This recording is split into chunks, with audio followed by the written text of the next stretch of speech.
আমন্ত্রণ জানাচ্ছি জীবনমুখী ও উন্নয়নমূলক প্রামাণ্য অনুষ্ঠান রূপান্তর দেখার জন্য। মেরিন শব্দটির অর্থ পানি। এই পানিতে ভাসমান থাকে বিশাল আকৃতির জাহাজ। এই জাহাজ যারা পরিচালনা করে অর্থাৎ ক্যাপ্টেন ও মেরিন ইঞ্জিনিয়ার, আজ দেখুন তাদের উপর একটি প্রতিবেদন।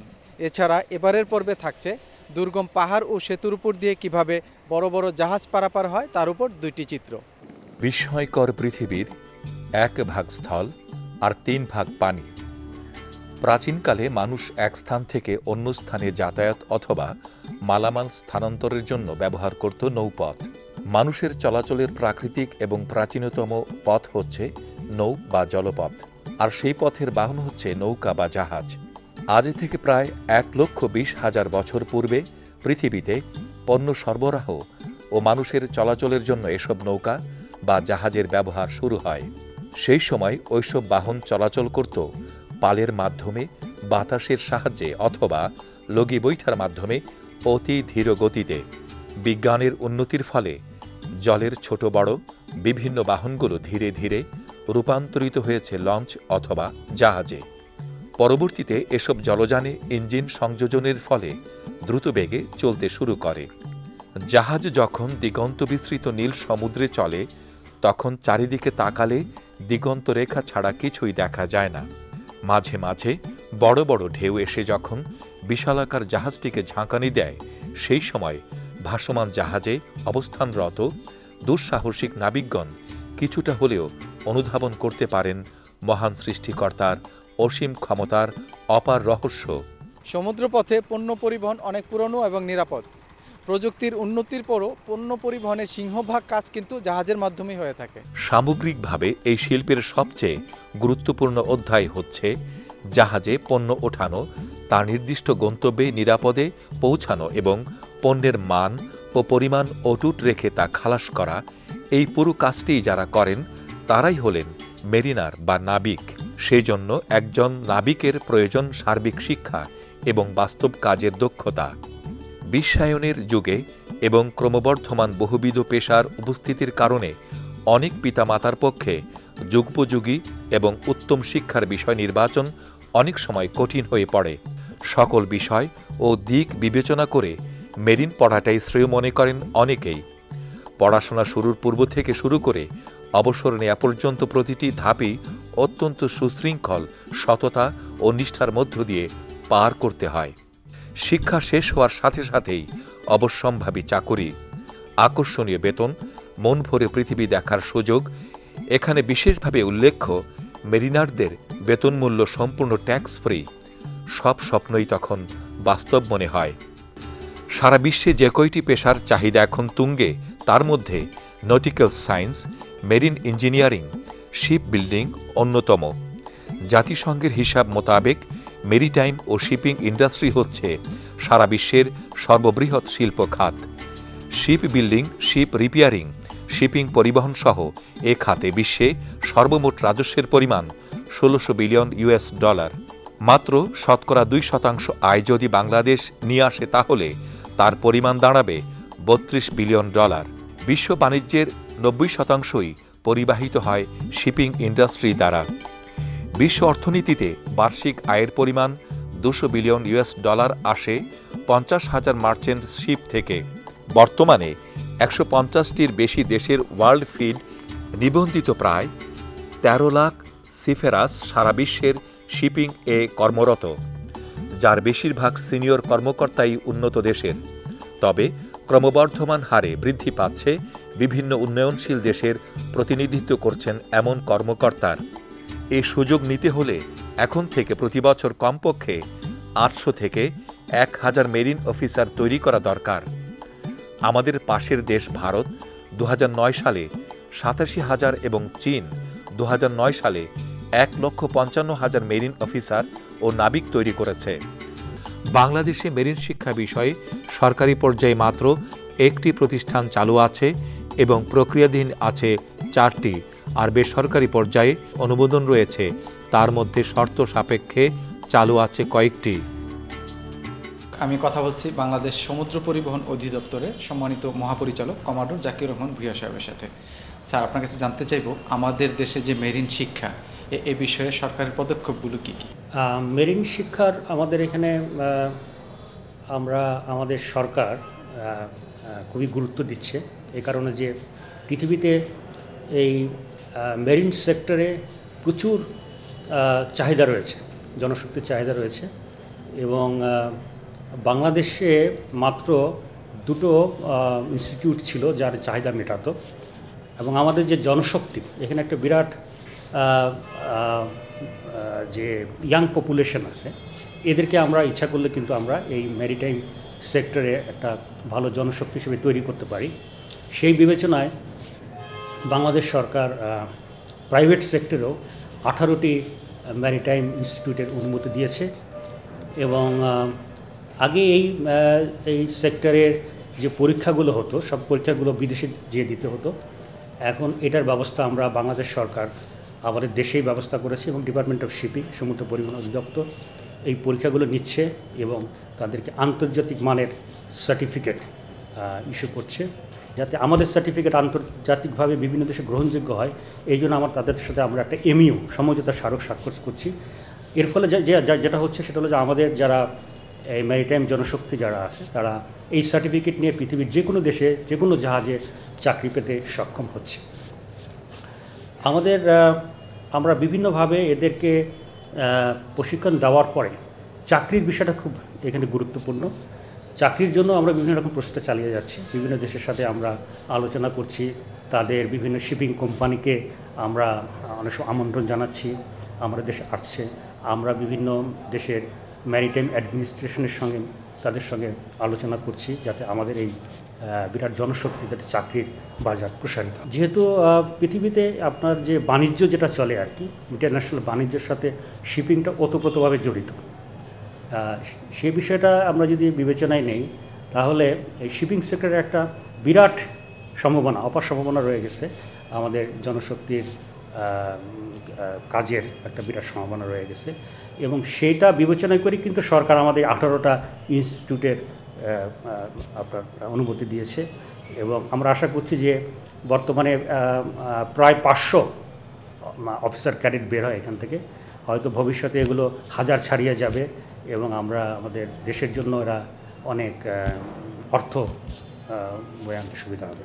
তা আমাদের দেশের জাহাজ বলতে আমাদের দেশে যেটা বলে যে ফ্ল্যাগশিপ আর কি, মানে আমাদের দেশে দু ধরনের জাহাজ আছে। একটা হলো যে বাংলাদেশ শিপিং কর্পোরেশনের জাহাজ, আর প্রাইভেট সেক্টরে আমাদের কিছু সমুদ্রগামী জাহাজ আছে। সব মিলিয়ে প্রায় 65টির মতো জাহাজ আমাদের আছে। এসব জাহাজে আমাদের মানে আমরা মোটামুটিভাবে আমাদের দেশের অফিসাররাই চাকরি করে, কিছু কিছু বিদেশিরাও চাকরি করে এসব জাহাজে। তবে আমাদের যারা এখান থেকে পাশ করে যে যারা আমাদের অফিসার এরা বিভিন্ন দেশের জাহাজে চাকরি করে, শুধু আমাদের দেশের জাহাজে না, বিভিন্ন দেশের জাহাজে চাকরি করছে। সরকারের পক্ষ থেকে যেটা হলো যে আমাদের এই যে শিক্ষার মানটা আর কি, আমাদের যে এতগুলো ইনস্টিটিউট করা হয়েছে প্লাস আরও কিছু গভর্নমেন্ট লেভেলে কিছু ইনস্টিটিউট করার পরিকল্পনা আছে বিভিন্ন শহরে। তবে আমাদের যেটা এখন যে সরকারের ফোকাসটা হচ্ছে যে এই প্রশিক্ষণের মানটাকে উন্নত করা, যাতে আমরা অন্য অন্য দেশের সাথে একটা প্রতিযোগিতামূলক অবস্থানে আসতে পারি। কারণ পৃথিবীতে এখন ফিলিপিন এবং ইন্ডিয়া এরা মোটামুটি ডমিনেট করছে। তো আমাদের সেখানে যদি আমাদের জনশক্তির চাকরি পেতে হয় তাহলে আমাদের যেটা মানকে উন্নত করতে হবে এবং সরকার চেষ্টা করছে যে কিভাবে এই প্রশিক্ষণের মানটাকে আরও উন্নত করা যায়। মানুষকে ঘিরে মানুষের মাধ্যমে এবং মানুষের জন্য যে কাজ করা হয় তাই হচ্ছে উন্নয়ন। বর্তমান সরকারের সেই উন্নয়নের ধারাবাহিকতা অব্যাহত রাখতে এবং দক্ষ মানব সম্পদ সৃষ্টির লক্ষ্যে বাংলাদেশ নৌবাহিনীর প্রাক্তন কিছু উচ্চপদস্থ কর্মকর্তার সদিচ্ছা ও প্রচেষ্টায় বাংলাদেশ সরকারের সমুদ্র পরিবহন অধিদপ্তরের অনুমোদন নিয়ে সরকারের সকল শর্ত পূরণ সাপেক্ষে ওয়েস্টার্ন মেরিটাইম একাডেমি নামক মেরিন বিষয়ক একটি শিক্ষা প্রতিষ্ঠানের এই প্রতিষ্ঠানটি ঢাকা শহরের উত্তরায় স্থিত। তাদের রয়েছে দক্ষ লোকবল। ছাত্রদের বা মেরিন ক্যাডেটদের সুশিক্ষিত করতে তারা সকল রকম সুযোগ সুবিধা নিশ্চিত করেছে। অভিজ্ঞ পেশাদার মেরিন শিক্ষক, উন্নত ক্লাসরুম, আধুনিক যন্ত্রপাতি, ওয়ার্কশপ, হোস্টেল সবকিছুই সঠিক পদ্ধতিতে প্রতিষ্ঠা করেছে। সম্পূর্ণ আবাসিক এ প্রতিষ্ঠানে ইংরেজিতে কথা বলা ও IELTS এ উত্তীর্ণ হওয়া বাধ্যতামূলক। দর্শক, আমি কথা বলছি ওয়েস্টার্ন মেরিটাইম একাডেমির সম্মানিত চেয়ারম্যান এবং সাবেক নৌবাহিনী প্রধান ভাইস অ্যাডমিরাল জহিরুদ্দিন আহমেদ স্যারের সাথে। স্যার, আপনি কি চিন্তা করে মেরিন একাডেমির মতো একটি শিক্ষা প্রতিষ্ঠান গড়ে তুলেছেন? বাংলাদেশ মেরিন একাডেমির বাংলাদেশ একমাত্র একাডেমি, ওটার কমান্ডেন্ট ছিলাম প্রায় 2 বছর। এছাড়াও আমি নৌবাহিনীর বিভিন্ন শিক্ষা প্রতিষ্ঠানে এবং এডুকেশনের সঙ্গে আমি সারা জীবন যুক্ত ছিলাম মেরিটাইম ট্রেনিংয়ের উপরে। তখন আমি দেখলাম যে বাংলাদেশ দেশের যে একটা বিরাট জনগোষ্ঠী, একে দক্ষ জনগোষ্ঠীর মধ্যে মেরিটাইম ট্রেনিংয়ের মাধ্যমে যদি দক্ষ অফিসার তৈরি করা যায় তাহলে they become very qualitative person এবং দেশের জন্য তারা অনেক বৈদেশিক মুদ্রা অর্জন করতে পারে এবং বৈদেশিক বাজারেও এর প্রচুর চাহিদা আছে। ওর থেকে আমি যখন অবসর গ্রহণ করি তখন ভাবলাম যে এই ধরনের একটা কাজে আমি যদি নিজেকে সম্পৃক্ত করি তাহলে আমার প্রফেশনের সঙ্গে এটা রিলেটেড থাকবে, প্লাস দেশের অনেক উন্নতি হবে। কারণ আমি এখন নৌবাহিনীতে অবসর করার পরে দেশের জন্য যদি কিছু করতে পারি, আমি যদি কিছু দক্ষ মেরিন অফিসার প্রস্তুত করতে পারি তাহলে এটা আমার জন্য একটা গর্বের বিষয়। আপনার আগামী পরিকল্পনা কি? আমার ভবিষ্যৎ পরিকল্পনা, এখন শুধু আমি বেসিক প্রশিক্ষণ নিয়ে আছি, দ্যাট ইজ 2 years ট্রেনিং, যেটা 1 বছর আমাদের এখানে আর 1 বছর গ্লাসগো মেরিটাইম কলেজে। তো এটাকে আরও এটার ব্যাপ্তি বৃদ্ধি করা। আমরা অলরেডি শর্ট কোর্সেস কিছু চালু করেছি।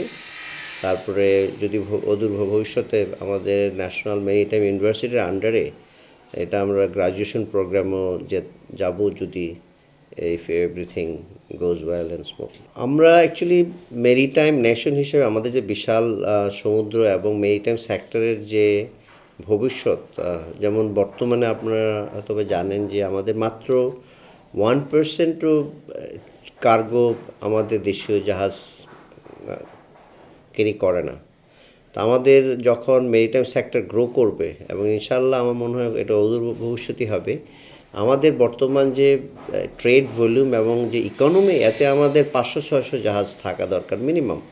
SSC ও HSCতে বিজ্ঞান বিভাগে কমপক্ষে GPA 3.5 এবং HSCতে গণিত ও পদার্থ বিজ্ঞানে GPA 3.5 থাকলে ভর্তি পরীক্ষার মাধ্যমে উক্ত প্রতিষ্ঠানে ক্যাডেট হিসাবে ভর্তি হওয়া যায়। তারপর নির্ধারিত বিষয় ও সিলেবাসে সফলভাবে কোর্স ও ট্রেনিং শেষ করার পর যুক্তরাজ্য থেকে হায়ার ন্যাশনাল ডিপ্লোমা ডিগ্রি প্রদান করা হয়। দর্শক, আমি কথা বলছি হেড অফ নটিক্যাল স্টাডিজ এবং ভারপ্রাপ্ত কমান্ড্যান্ট ক্যাপ্টেন আতিকুর রহমান সাহেবের সাথে। আপনার কাছে জানতে চাইব আপনাদের শিক্ষা পদ্ধতি সম্পর্কে। মেরিন অফিসার এবং মেরিন ইঞ্জিনিয়াররা সিতে চাকরি করার আগে 2 বছরের ট্রেনিং এখানে করতে হয়। তো এই 2 বছরের ট্রেনিংটা এখানে দুটো বিষয়ে ভাগ করা, একটা হচ্ছে নটিক্যাল, একটা হচ্ছে ইঞ্জিনিয়ারিং। নটিক্যাল স্টাডিজে তারা একসময় ক্যাপ্টেন হবে, যারা ইঞ্জিনিয়ারিং স্টাডিজ তারা একসময় চিফ ইঞ্জিনিয়ার হবে।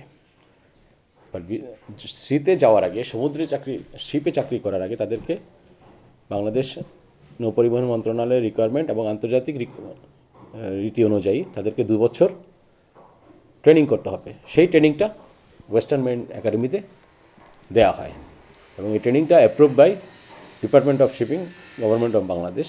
এটা একটা বিশেষত্ব হচ্ছে যে এখানে 2 বছর ট্রেনিংয়ের মধ্যে 1 বছর ওরা করবে, ক্যাডেটরা এখানে ট্রেনিং করবে 1 বছর, আর 1 বছর করবে গ্লাসগো কলেজে, city of Glasgow college in Scotland, in UK। So that 1 year training and বাংলাদেশে 1 year ট্রেনিং, 2 বছর ট্রেনিং মিলে এরা এই কোর্সটাকে UK maritime and coastguard agency, MCA, যে regulatory body which is governing the UK maritime transport and the legislation, they have approved it as higher national diploma in nautical studies, যাকে HND বলা হয়, যেটা 1 বছর হচ্ছে এখানে আর 1 বছর বাংলাদেশে আর 1 বছর হচ্ছে ইউকেতে। তো on completion of this the cadets will get HND from UK।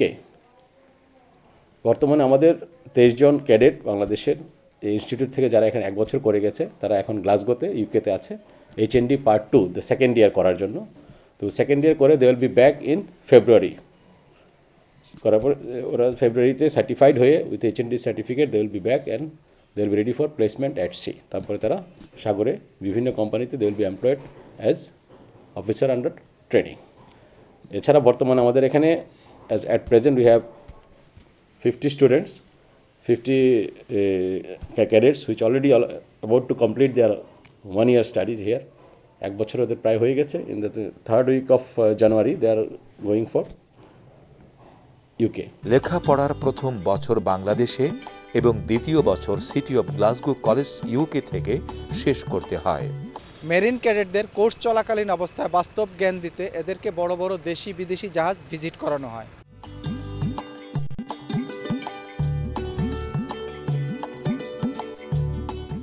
দর্শক, আমি কথা বলছি head of engineering chief engineer Shamer Ahmed Chowdhury সাহেবের সাথে।